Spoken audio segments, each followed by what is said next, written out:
All right, y'all got me. What can I say? What can I say, man?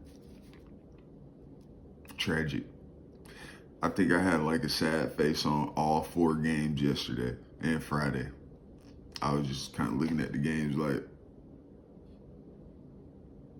bullshit.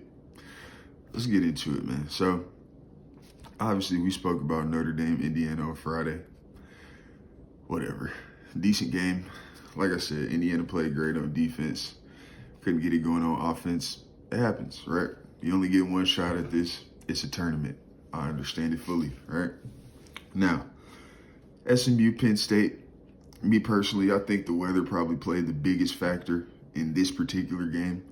Um, just visually, it didn't look like SMU was ready for the conditions. When I saw Kevin Jennings in the pregame and then he tries to come out into the game with no sleeves on, bro, ain't you from Florida or something, dog? Like, I don't understand that. Why would you do that, bro? Like, that's just not, you know. And then he comes out there and plays like he's cold as hell.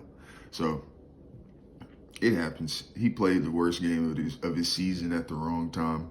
And again, like I said, it's a tournament, man. So you only get one shot at these, right? But at the same time, right? Kind of like the other two games, Penn State really fed off of SMU's miscues, right? You got 14 points off turnovers. Okay, but they only went under 50% on third down. I think it was 6 out of 13. Okay, they only had 136 yards passing. I think they had a little more on the ground. Obviously, just trying to play keep away. And then, like I said, they won by 4 scores. You get spotted too. The second half was 10-10 even, right? Obviously, we know from the ACC championship game that SMU is more of a second half team. And they kind of showed that, right? 10-10 in the second half. Again, without the turnovers and miscues, every time I looked around, SMU was in the red zone.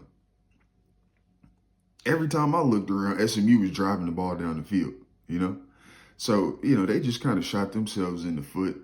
Again, I really feel like the conditions played a major role, specifically with, an offense like SMU that's an air raid kind of offense. They like to, start with the pass, open you up, and then run the ball. They have a great running back. He's a great athlete. He just didn't get to really show it off, in that game just based on, like I say, the situation, right? You get down 21-0 really quick. You can't really run the ball after that. That game was disappointing, man. I really wanted it. I wanted to see an upset, and I wanted it to be that game that the upset was pulled off. But like I said, completely understand the rules, though. I think a lot of these smaller schools, just like in the NCAA basketball tournament, right? These smaller schools, when you have your 16 versus 1, 15 versus 2 kind of matchup in the March Madness tournament, these lower seeded teams in these smaller schools have to really pull off some amazing stuff, right, to get the victory. And, it showed this weekend. And I really like the format of, giving that higher seeded team the home field advantage. Because again, the lower seed is really going to have to come in and prove something, right? So I like the format, right? And again, I understand that it's a tournament. You only get one shot at this, and that's just what it is. Right, the same way if there would have been an upset, right? If SMU would have upset Penn State, you only get one shot, right? Like, whatever happened in this game, it is what it is, right? Like, it's over with. We going home. We're going to try this shit again next year, right? More than likely with some different kids. So, very interesting matchup coming up for Penn State.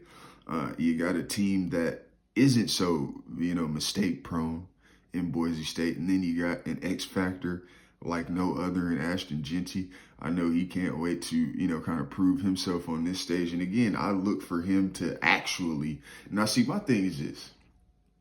I look for Ashton Jeanty to actually be that X factor playmaker like what we usually see in basketball. Like I was telling you guys the other day, a player that, kind of takes over the game for his team and just kind of come. Well, obviously Ashton Jeanty isn't coming out of nowhere, but you get what I mean, right? This is his first time against this level of competition. He wants to show and prove, right? And so obviously if they can block up front, I think he'll do that. But again, kind of like I talked about with Texas and UGA, it's going to be tough for any of these smaller schools to really get with these big schools up front, right? And that's the main thing with these games. And you saw this weekend that, you know, if you're unable to run the football in these games, it's going to be rough, right? Now, like I said at the beginning of this video, though, I really feel like weather played a major factor in these games. I feel like the home field played a major factor. Come on, man. Penn State is one of the craziest home fields in America. It's tough to go in there and play, right? And then you're talking about 20 degrees and a team from Dallas, Texas. Like, come on, man. Okay? I'm not trying to make excuses for these guys, but I would like to see some of these games at a neutral site, at a, you know, legitimate bowl game type of atmosphere, right? But again, that just means SMU has to work harder to get that home field game next season. You know, and like I said, Kevin Jennings will be there, right? Just depends on the rest of the team. Rhett Lastly's a great coach. I plan on seeing SMU there next year. I plan on seeing Kevin Jennings in that Heisman conversation like we originally planned, right? So we'll see. Boise State, Penn State, January 1st. Who you got? Surge Sports. Surge Sports Network.